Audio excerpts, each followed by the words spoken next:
নিজের বিষয়ে, নিজের জেলা বিষয়ে, নিজের বিশ্ববিদ্যালয় বিষয়ে এবং যে চাকরি আপনি করতে চাচ্ছেন সেই চাকরি বিষয়ে A to Z তথ্য আপনাকে জানতেই হবে। আপনি যে চাকরিতে যাচ্ছেন, ধরেন আপনি বিসিএস এর পরীক্ষার্থী বা বিসিএস নিয়ে আপনি সিরিয়াসলি প্র্যাকটিস করছেন, প্রস্তুতি নিচ্ছেন।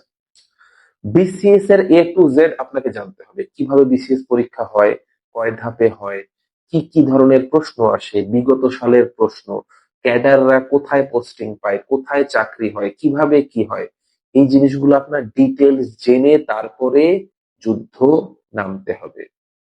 আপনি যদি কোনো বিষয় পরিপূর্ণভাবে না জানেন, অর্ধেক অর্ধেক জানেন, ভাষা ভাষা জ্ঞান থাকে, তাহলে সেই বিষয়ের প্রস্তুতিটাও যেমন আপনার নেওয়া ঠিক হবে না সেভাবে, তেমনি আপনি কখনোই সেই বিষয়ে স্যাটিসফাইড হবেন না অর্জন করার পরেও। এই কথা আপনাকে কেউ বলবে না, কিন্তু একটা বিষয়ের A to Z আপনাকে জানতে হবে, যেটা আপনার লক্ষ্য। আপনি যদি আপনার লক্ষ্যকে ঠিকভাবে না জানেন, তাহলে সেটা অর্জন করাও যেমন কঠিন, সেটা নিয়ে কাজ করাও কঠিন।